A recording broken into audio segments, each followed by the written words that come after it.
Operation सिंदूरच्या माध्यमातून भारतानं संपूर्ण जगाला दाखवून दिलेलं आहे की दहशतवादाचा मुकाबला करण्यासाठी फक्त निषेधाची विधानं नाही तर भारत हा पाकिस्तानमध्ये घुसून पाकव्याप्त काश्मीर त्याचबरोबर पाकिस्तानच्या पंजाब प्रांतामध्ये जबरदस्त हल्ले करू शकतो. पाकिस्तानच्या 9 पेक्षा सुद्धा जास्त दहशतवादी बेसेसला आणि 100हून अधिक खुंखार आतंकवाद्यांना त्यांच्या घरामध्ये ठार करण्याची क्षमता भारत ठेवू शकतो. हे ऑपरेशन सिंदूरच्या माध्यमातून भारतानं स्पष्टपणे दाखवून दिलेलं आहे.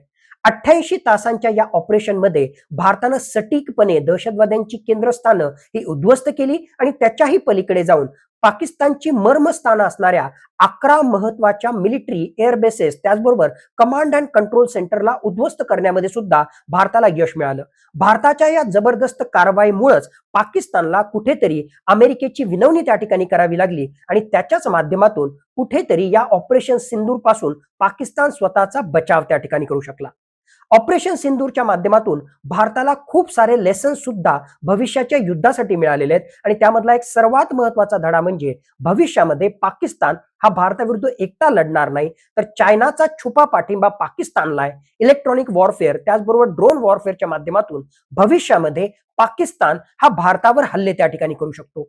हेच लक्षात घेऊन भविष्यामध्ये भारतानं आत्मनिर्भर भारतवर त्याचबरोबर ऑपरेशन सुदर्शन चक्रवर जास्तीत जास्त लक्ष देण्याची गरज आहे आणि भविष्यातल्या युद्धांचा वेध घेता आत्मनिर्भर भारतच्या माध्यमातून इलेक्ट्रॉनिक वॉरफेअर, सायबर वॉरफेअर आणि ड्रोन वॉरफेअर साठी भारतानं जबरदस्त तयारी करणं आवश्यक आहे आणि त्याच अनुषंगानं भारत तयारी करतोय.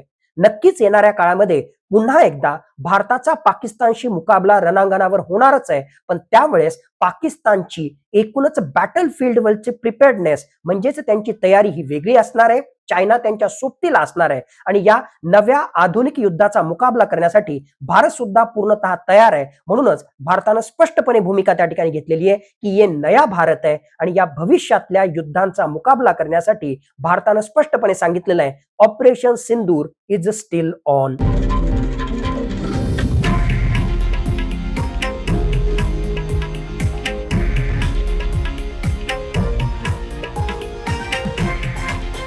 हे आहे देशातील नंबर 1 न्यूज नेटवर्क आणि आपण पाहत आहात TV9 मराठी, एकमेव.